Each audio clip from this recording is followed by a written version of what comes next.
आज के इस वीडियो में आप सभी को काफी मोस्ट इंपॉर्टेंट क्वेश्चन बताएंगे भाई। कक्षा 10 विज्ञान जो कि हमारा पर्यावरण जो प्राकृतिक संसाधन है भाई, यहाँ से हर बार क्वेश्चन उठाया जाता है। आप लोग को पता होना चाहिए और यहाँ से भाई पूरे 6 अंक का क्वेश्चन उठाया जाता है और विकल्प में भी यहाँ से क्वेश्चन आते हैं। तो आइए आज के इस वीडियो में देखते हैं भाई हमारा पर्यावरण से जो क्वेश्चन एग्जाम में पूछे जा सकते हैं। तो जो सबसे पहला क्वेश्चन है भाई विकल्पी है। पहले हम कुछ विकल्पी देख लेंगे, उसके बाद लॉन्ग क्वेश्चन को भी देखेंगे। देखिए पहला क्वेश्चन क्या है, निम्न में से कौन आहार श्रृंखला का निर्माण करते हैं। ऑप्शन आपके सामने है, घास गेहूं आम, या फिर घास बकरी मानव, या फिर बकरी गाय हाथी, या फिर घास मछली और बकरी। इसमें से कौन जो है भाई आहार श्रृंखला का निर्माण करते हैं। तो इसमें का जो आंसर होगा वो होगा घास बकरी मानव। देखिए घास को बकरी खाएगी और बकरी को मानव खाते हैं, यानी कि ऑप्शन 20 का सही आंसर हो जाएगा। यानी कि वैसे चेक करो भाई, देखिए घास को गेहूं खाएगा क्या, नहीं खाएगा, गलत हो गया। घास बकरी खाएगी, सही बात है, और बकरी को भाई मनुष्य खा डालता है। बकरी को गाय खाएगा नहीं, हाथी, ये सब तो गलत होगा। घास मछली बकरी ये भी हो नहीं सकता। तो ऑप्शन 20 का जो है करेक्ट आंसर होगा। जैसे यहाँ दूसरा क्वेश्चन देखिए क्या है, निम्नलिखित में से कौन गैर जैव निम्नीकरण पदार्थ है। मतलब गैर जैव मतलब ऐसा कौन गैर हो और जैव हो निम्नीकरण पदार्थ है। इसमें से नंबर ए है हरे पदार्थ, हरे पौधे है, और दूसरा है लकड़ी, तीसरा है सब्जियां, और अगला क्या है प्लास्टिक की थैलियां। अगला क्या है प्लास्टिक की थैलियां। तो इसमें से जो आपका होगा, देखिए गैर, गैर में आपको भाई हरे पौधे भाई गैर नहीं, हम लोग इसका यूज करते हैं, लकड़ी का यूज करते हैं, सब्जी का हम लोग यूज करते हैं। लेकिन प्लास्टिक की थैलियां भाई देखिए ना, आया था एक बार सुनने में आया था कि प्लास्टिक की जो झिल्ली है वो बंद हो रही है। तो यानी कि ये हमारा प्लास्टिक की जो थैलियां है ये गैर में आएंगी। अब उसके बाद जो तीसरा है, देखिए निम्नलिखित में से कौन शीर्ष मांसाहारी है। इसमें से कौन सा शीर्ष मांसाहारी है, निम्नलिखित में से बताना है कौन सा शीर्ष मांसाहारी है। जैसे सांप, खरगोश, बकरी, शेर। भाई इसमें तो सबको पता है शेर ही मांसाहारी हो सकता है, क्योंकि शेर जो है मांस ही जा खाता है। अब यहाँ पर देखिए चौथा नंबर है, निम्नलिखित में से कौन शीर्ष मांसाहारी, मतलब फिर से वही पूछा, क्या फिर से उसमें पूछा मांसाहारी। जिसमें दिया है हिरन, दिया है, क्या दिया हुआ है, हिरन दिया हुआ है, बाघ है, मेढक है, सांप है। तो भाई बाघ ही हो सकता है जो मांसाहारी हो सकता है, यानी कि बाघ ही है जो मांसाहारी है, यानी कि ऑप्शन 20 का करेक्ट आंसर होगा। अब यहां पर देखिए जो पांचवा नंबर है, ध्यान देना काफी आसान होता है, बस एक बार पढ़ने की जरूरत पड़ती है। पारितंत्र में शैवाल होते हैं, पारितंत्र में शैवाल होते हैं। नंबर ए है उत्पादक, उपभोक्ता, अपघटक है, और इनमें से कोई नहीं है। तो यहाँ पारितंत्र का जो शैवाल होते हैं ना, इसमें से होगा उत्पादक होगा। क्या होगा, उत्पादक होगा। फिर बोला है ऊर्जा का कितने प्रतिशत भाग एक पोषी स्तर से उच्च पोषी स्तर में जाता है। मतलब कितने प्रतिशत ऊर्जा जो है एक पोषी स्तर से उच्च पोषी स्तर तक जाता है, 25% या फिर 10% या 90 या फिर 15%। तो भाई केवल जाता है 10%। कितना जाता है, केवल 10% ही जाता है। अब अगला क्या है, पारितंत्र का भौतिक कारक क्या है। पारितंत्र का भौतिक कारक क्या है। पहला ऑप्शन क्या है, ताप है, पहला ताप है, दूसरा पौधे हैं, जंतु हैं, सूक्ष्म जीव है। तो इसमें जो ऑप्शन होगा वो ताप होगा। क्या होगा, ताप होगा, ताप हो जाएगा।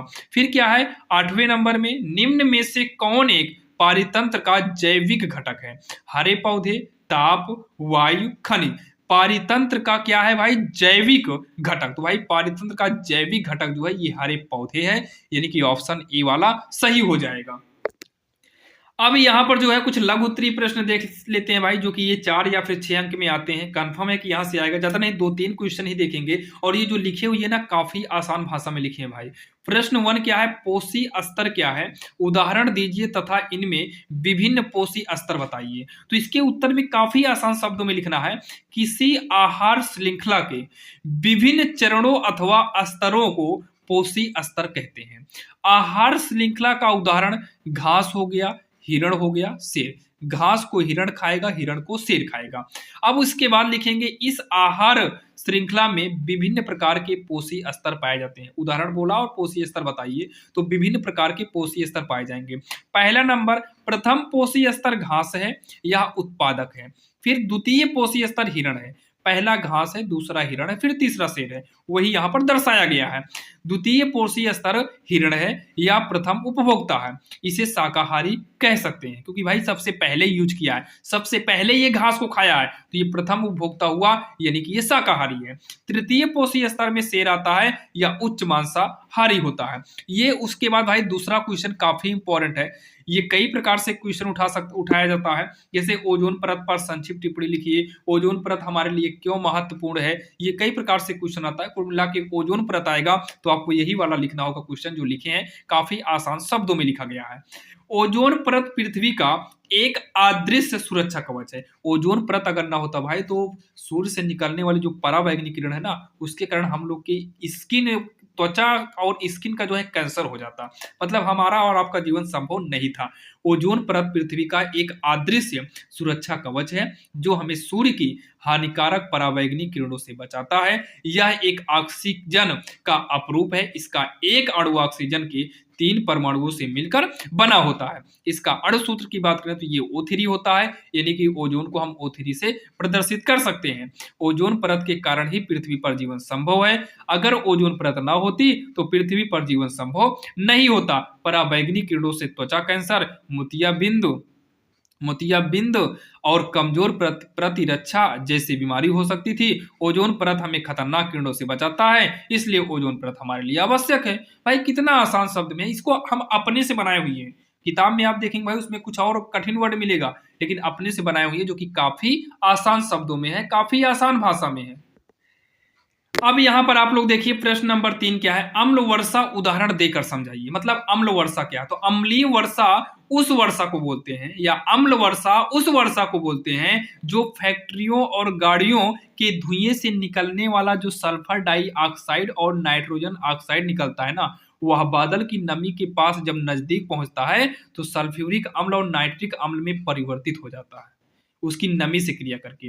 जो गाड़ियों का धुआं निकलता है ना, सीधा लिख सकते हैं, गाड़ियों का जो धुआं निकलता है वो बादलों के नमी के कारण वो सल्फ्यूरिक अम्ल और नाइट्रिक अम्ल में परिवर्तित होकर धरती पर गिरता है। उसी को हम अम्ल वर्षा कहते हैं, उसी को हम क्या बोलते हैं, अम्ल वर्षा कहते हैं। अगला आता है भैया ग्रीन हाउस प्रभाव पर टिप्पणी लिखिए।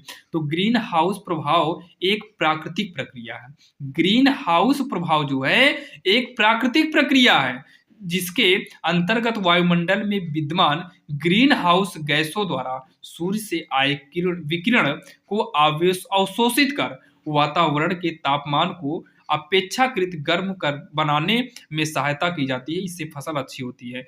इसमें वो होता है भाई, जैसे मान लो कोई खेती होता है उसके ऊपर जो है सफेद सफेद मतलब व्हाइट पन्नी चढ़ा के यूज करते हैं। तो आप लोग देखे होंगे ग्रीन हाउस, तो अच्छा है, नहीं कोई बात नहीं, परिभाषा आप तैयार कर लेना, एग्जाम में आता है, काफी इंपॉर्टेंट है।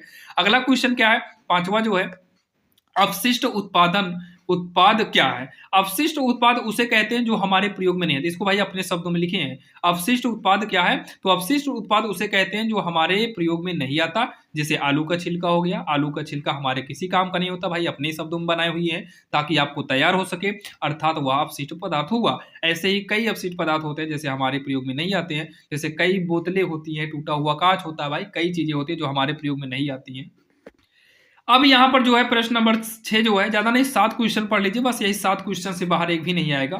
उत्पादक और उपभोक्ता में 4 अंतर लिखना है। उत्पादक और उपभोक्ता में 4 अंतर, ये आपका 6 नंबर का पूरा पूरा आता है, ध्यान दीजिएगा। एक तरफ उत्पादक, दूसरी तरफ उपभोक्ता, जो कि यहाँ पर देख सकते हैं ये अपना भोजन स्वयं निर्माण करते हैं और ये अपना भोजन स्वयं निर्माण नहीं करते हैं, सीधा पैसे लिख दो, या फिर उपभोक्ताओं पर निर्भर करते हैं। ये अपने भोजन का निर्माण अकार्बनिक पदार्थों से प्रकाश संश्लेषण प्रक्रम द्वारा करते हैं।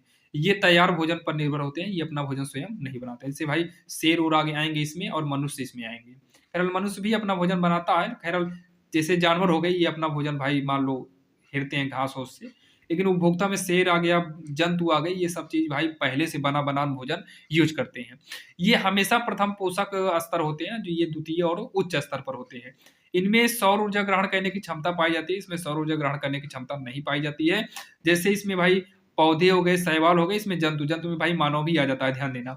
अब उसके बाद जो है पारितंत्र पर संक्षिप्त टिप्पणी लिखिए। पारितंत्र एक प्राकृतिक इकाई है जहां जीव अपने अजैविक पर्यावरण के साथ मिलकर एक पूर्ण कार्यशील इकाई बनाते हैं, जो कि काफी इंपॉर्टेंट क्वेश्चन है। ये 7 क्वेश्चन आप तैयार कर लीजिए, कंफर्म कह रहे हैं भाई कि चैप्टर हमारा पर्यावरण, इससे जो है इससे बाहर कोई क्वेश्चन नहीं आएगा। ये आप 7 क्वेश्चन और कुछ विकल्पीय क्वेश्चन थे, आप इन सबको तैयार कर लेना।